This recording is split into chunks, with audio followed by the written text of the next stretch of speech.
Zacher's made a beauty off the inside. Now we're going to switch. Bachelor just steam. There was a slight gap there. Here's the replay. Is there room for Bachelor there? Just cleans him up, Nigel. It's unfortunate because the gap is there for him and he moves in there, but he then just rides into the side of Nicky Pedersen there. Now he takes the chance, roars in there, but unfortunately he collects Pedersen on the way through. I don't see any other decision, Kelvin. He's got to go. He's got to go, and that's a disappointment for the Australian. People will disagree when we say he's got to go, but at the end of the day, well, he rides in the side of him. It's the way it is, and ultimately he has taken Nicky Pedersen off. Green light on, and they're away, and Hampel has made a good start off the inside gate. Red has that advantage. Pedersen's gone wide. Oh, he's in a rut. How has he stayed on the bike? Goodness only knows.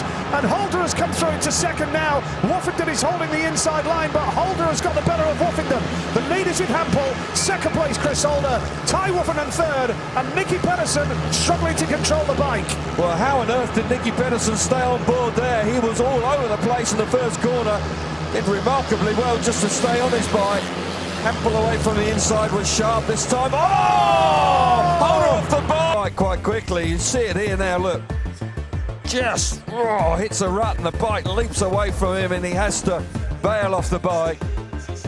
Hampel out in front. He's looking to go. Oh, that's an awkward crash.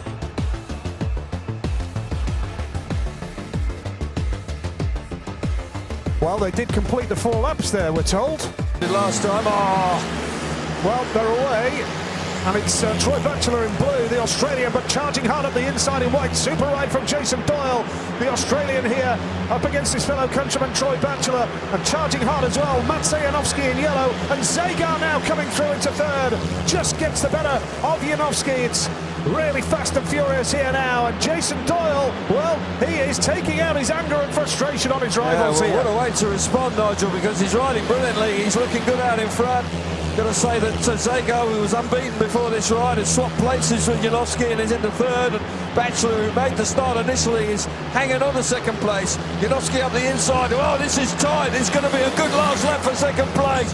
Zago up the inside. Batchelor's from wide. Oh! Good start, but he's coming in here. It's tricky. It's choppy. It just straightens up there, and then the bike just gets away from him and he bails off. And he was knocked about after his first crash. He was holding his arm, and quite clearly he's hit the ground again, and it's probably just aggravated it. So, as you say, it's not his night. Tricky conditions, challenging conditions, and they just catch him out. Well, the race is awarded, we're being told, so referee Jim Lawrence awarding the result of the race.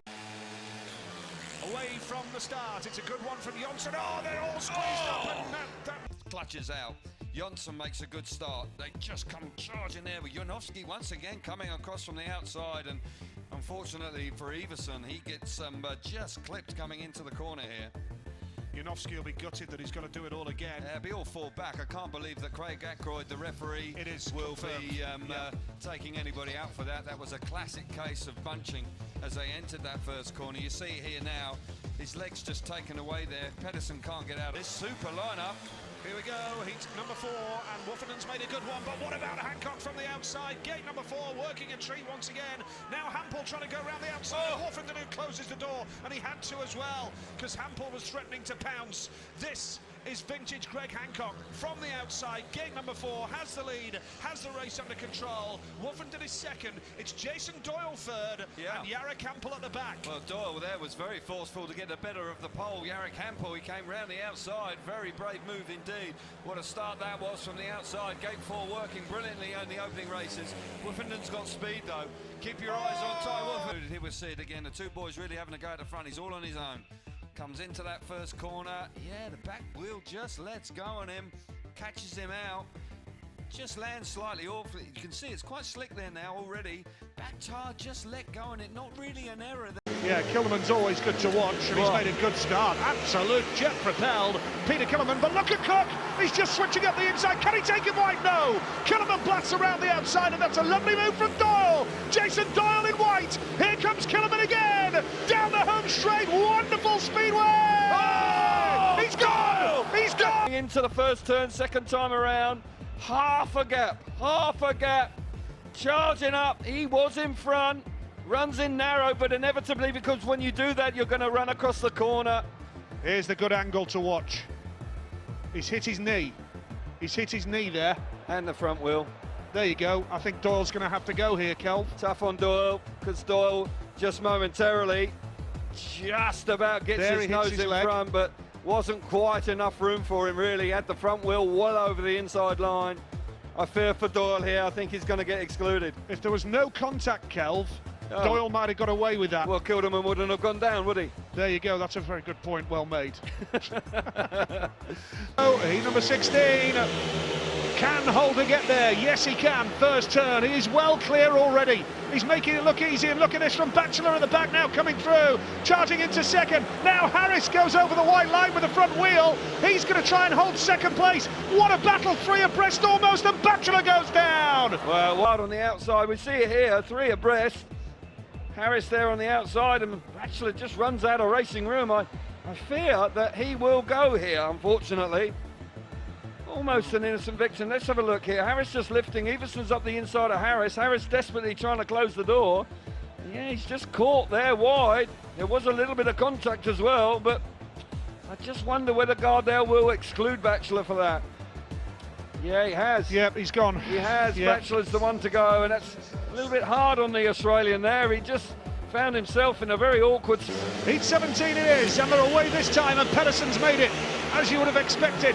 And now around the outside comes Craig Cook. Garrity's holding second place now, and now Lambert is the only way through. No way through for him. Cook holds the inside gate. Garrity is third, and Craig Cook is chasing hard after Nicky Pedersen, and Robert Lambert's at the back right now. Yeah, Lambert now switching to the inside, gets the better of Garrity, who's relegated to the back. No surprise to see Pedersen out in front. Certainly he looks a little bit quicker this time. Cook's riding nicely in second place. Keep your eyes on Lambert. Lambert's going to come on strong here, no question of that, but Pedersen the favourite. No surprise to see him out in front. Yeah, Pedersen has got the race under control comfortably, as we would have expected, really, going into the last lap, and this will put Nicky onto 8 points with 2 race wins as well. Second place is Craig Cook. Third is Robert Lambert in blue. Jason Garrity at the back. Garrity's going to have a go on Lambert and takes him out. Done there, but Jason Garrity here goes Garrity, because that's just outrageous, the way he came steaming up the inside there of Lambert. Garrity's excluded. Oh, well, yeah, absolutely. Comes in at 1,000,000 miles an hour. Got to say that Robert... Green light is on, and we're away. First time of asking here. It's a good start from Jonasson off the inside, and Harris tries the inside switch. Doyle is there around the outside. Oh, how on earth did this stay on the bike? I thought that was going to end in tears. Harris has the lead here. Magnificent from the British boy, Chris Harris. Now Jason Doyle is going to put him under all sorts of pressure going into lap number 2.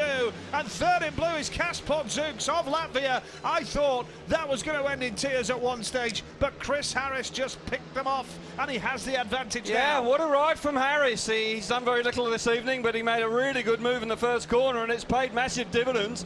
Got himself to the front, and he looks like he's holding station there. Doyle's coming on strong in second place, but Harris has made that choice. He went to the inside, and it certainly paid dividends on the first 3 laps of this race. Doyle is a massive threat in second place. No question, Doyle the Australian coming on really strong. Yeah, this is like a local derby in the UK with a Coventry man against a Leicester man, and here comes Doyle!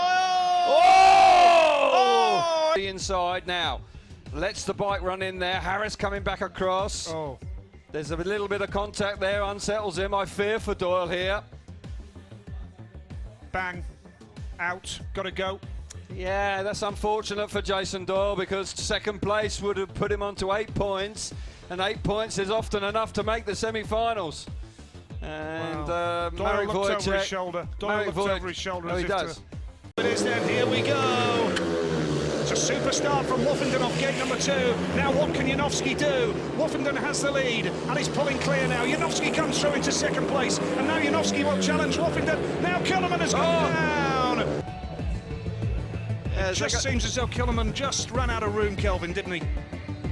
So he's had to get off there. No, he just slips off the bike, Nige, in truth. He just trusting the grip in the back tyre. He's hanging off the side of the bike, and he lets go. It is tight, but there's no contact. It'll be an easy decision, but